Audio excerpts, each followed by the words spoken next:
वहीं बीजेपी भी चुनावी मोड में आ गई है। चुनाव के साथ बीजेपी का दावा यही कि 2022 में बहुमत के साथ सरकार बनाएगी। ये कह रहे हैं औद्योगिक विकास मंत्री सतीश महाना कानपुर में पार्टी की चुनावी तैयारियों का जायजा लेने आए थे। उनसे खास बातचीत की हमारे संवाददाता सुनील साहू ने।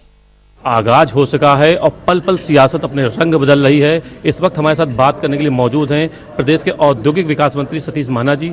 सर, चुनाव का आगाज हो गया है, भारतीय जनता पार्टी क्या रणनीति होगी चुनाव में दोबारा सरकार बनाने के लिए? देखिए, भारतीय जनता पार्टी के काम, भारतीय जनता पार्टी की नीतियां, भारतीय जनता पार्टी का जनता के प्रति समर्पण और विगत 4.5 वर्षों के अंतर्गत जो हमने काम किया, यह हमारा आधार होगा। मैं इस बात को याद दिलाना चाहता हूं कि 2014 में जब इस देश की बागडोर माननीय श्रीमान नरेंद्र मोदी जी के हाथ में प्रधानमंत्री के नाते से इस देश की जनता ने सौंपी थी, तो उन्होंने एक नारा दिया था, सबका साथ और सबका विकास। और मैं इस बात को बड़े गर्व के साथ कह सकता हूं कि जब 2019 में चुनाव हुए तो इसी प्रकार के राजनीतिक दल इकट्ठा हो रहे थे, सारी की सारी बातचीत कर रहे थे। और 2019 में 2014 से ज़्यादा हमारे को समर्थन इसलिए मिला क्योंकि 2014 का चुनाव हमने आदरणीय श्रीमान नरेंद्र मोदी के नाम पर लड़ा था और 2019 में हमने उनके नाम और उनके काम पर लड़ा है। उसके कारण हमारे को ज़्यादा सीटें मिली थी। उसी प्रकार से उत्तर प्रदेश में 2017 में हमने जिस आधार के ऊपर सीटें जीती थी, अब उसके साथ हमारा काम जुड़ गया है। हमारा 2/3 बहुमत से हम सीट जीतेंगे और प्रदेश में अपनी सरकार बनाएंगे। पल पल देखा है तो नए गठबंधन हो रहे हैं। अभी सुहेलदेव पार्टी जो मुखिया है उन्होंने कहा पूर्वांचल में हम सीट नहीं जीतने देंगे भारतीय जनता पार्टी को।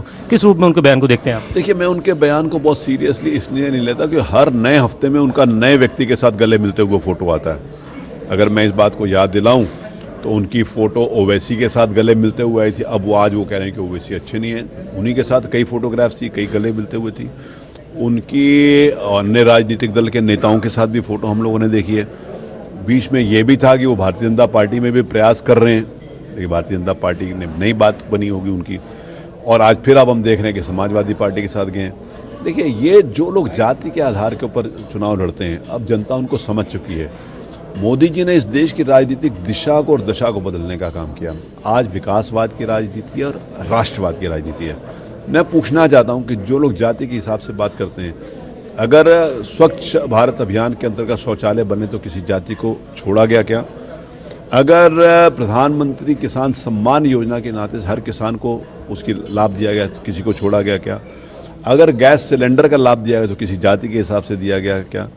अगर बिजली जो इस देश में आज़ादी के इतने वर्षों के बाद भी कई गाँवों में नहीं थी और आज जिस समय उनको कहा कि मुफ्त में बिजली देंगे, तो क्या उसमें किसी जाति के हिसाब से दिया गया क्या? आज कौन सा ऐसा काम है जो गरीब लोगों को मकान बनाने के लिए पैसा दिया गया, चाहे वो प्रधानमंत्री आवास योजना हो, शहरी और ग्रामीण, चाहे मुख्यमंत्री आवास योजना हो, तो कहाँ पर किसको छोड़ा गया? सब लोगों को साथ लेकर किया गया। तो जो राजनीति में जाति संप्रदाय के आधार के ऊपर लोगों में वैमनस्यता फैलाने का काम करते थे, कटुता फैलाने का काम करते थे, समाज को बांटने का काम करते थे, आज समाज उसको अच्छी तरीके से पहचान गया और इन लोगों को नकार दिया गया।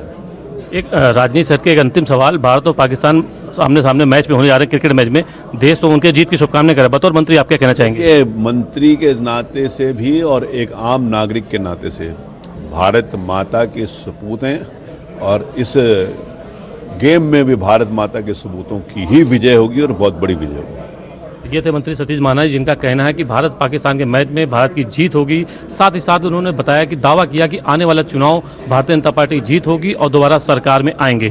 कानपुर से कैमरा पर्सन प्रमोद त्रिपाठी के साथ सुनील साहू, सहारा।